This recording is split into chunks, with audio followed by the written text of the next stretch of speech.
বিসমিল্লাহির রহমানির রহিম। আসসালামু আলাইকুম। প্রিয় দেশবাসী, ঈদ মোবারক।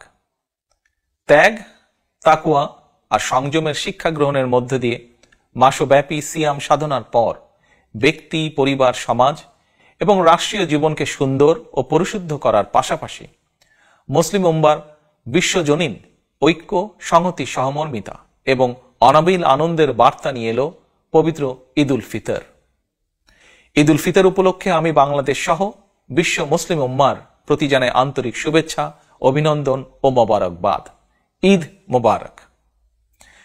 প্রিয় দেশবাসী, বীর জনতার রক্তক্ষয়ী গণ অভ্যুত্থানের মাধ্যমে ফ্যাসিবাদের পতন ঘটিয়ে দীর্ঘ ১.৫ দশক পর গুম, খুন, অপহরণের ভয়হীন স্বাধীন সার্বভৌম এক গণতান্ত্রিক পরিবেশে দেশের আপামর জনগণ এবছর পবিত্র ঈদ উল ফিতর উদযাপন করছেন। এবারের ঈদ আনন্দে তাই যোগ হয়েছে উচ্ছ্বাস, উৎসাহ, উদ্দীপনার এক নতুন মাত্রা। তবে মানুষের মনে পবিত্র আনন্দ উৎসবের এমন এক বাধাহীন উন্মিমুখর সময়ও অনেক মায়েদের মনে নেই ঈদের আনন্দ, অনেক পরিবারে নেই উৎসবের আমেজ। কারণ ফ্যাসিবাদের দীর্ঘ ১.৫ দশকের গুম, খুন, অপহরণ, জুলুম, নির্যাতনে স্বজনহারা, সন্তানহারা লাখো পরিবারে নেমে এসেছিল জাহিলিয়াতের অন্ধকার। শুধুমাত্র জুলাই আগস্টেরই পলাতক স্বৈরাচারের পতনের শেষ দিনগুলোতে প্রাণ হারিয়েছেন নানা শ্রেণী পেশার হাজারো মানুষ। ছাত্র, যুবক, কৃষক, শ্রমিক, রাজনৈতিক কর্মী কিংবা নিরীহ পথচারী, এমনকি নারী, শিশু, বৃদ্ধ পর্যন্ত সেই ফ্যাসিস্টের বুলেট থেকে রক্ষা পায়নি। আহত হয়েছেন প্রায় ২০,০০০-এরও বেশি মানুষ। ফ্যাসিবাদ পতন আন্দোলনে হতাহতের পরিবারগুলোতে আজ তাই ঈদ উৎসবের বাঁধ ভাঙা উচ্ছ্বাস নেই। ঈদের দিনেও হয়তো সন্তানহারা কোনো কোনো মায়ের চোখে থাকবে পানি। এই আনন্দ ঘন সময়ও স্বজনদের হৃদয়ে আপনজন হারানোর নিঃশব্দ কান্না। মাফিয়া চক্রের নির্মমতায় হাসপাতালে চিকিৎসাধীন আহত প্রিয় মানুষটির কাছে বসেই অনেককে এই ঈদ আনন্দের এই দিনটিতে কাটাতে হচ্ছে আশা, নিরাশা অথবা হতাশায়।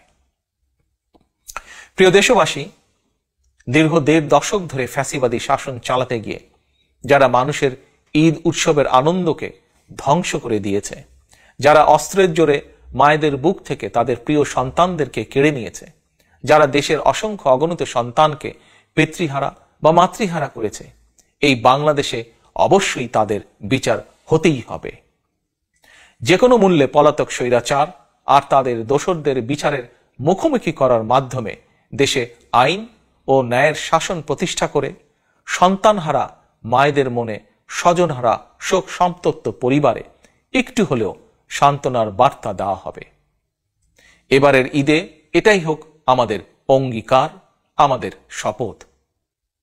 এই অঙ্গীকার পূরণ করার লক্ষ্যেই ফ্যাসিবাদ মুক্ত বাংলাদেশে জনগণের ভোটে, জনগণের নির্বাচিত প্রতিনিধিদের নিয়ে জনগণের কাছে জবাবদিহিমূলক সংসদ এবং সরকার গঠন করে একটি নিরাপদ, বৈষম্যহীন গণতান্ত্রিক বাংলাদেশ প্রতিষ্ঠার স্বার্থে অন্তর্বর্তীকালীন সরকারের প্রতি গণতান্ত্রিকামী জনগণের সমর্থন এবং সহযোগিতা অব্যাহত থাকবে। প্রিয় দেশবাসী, আজকের এই পবিত্র দিনে আল্লাহর দরবারে ১৯৭১ সালে স্বাধীনতা অর্জনের যুদ্ধ, ২০২৪ সালে স্বাধীনতা রক্ষার যুদ্ধ এবং দেশে গণতন্ত্র প্রতিষ্ঠা যুদ্ধের সকল শহীদদের আত্মার মাগফিরাত কামনা করছি। ঈদের দিনের মতোই আপনার, আমাদের সকলের তথা ধর্ম, বর্ণ নির্বিশেষে প্রতিটি নাগরিকের প্রতিটি দিন, প্রতিটি ক্ষণ হয়ে উঠুক সৌহার্দ্যপূর্ণ, উৎসব মুখর আর আনন্দময়। এই প্রত্যাশায় আবারও দেশবাসীকে জানাই পবিত্র ঈদ উল ফিতরের শুভেচ্ছা। ঈদ মোবারক। আল্লাহ হাফেজ। বাংলাদেশ জিন্দাবাদ।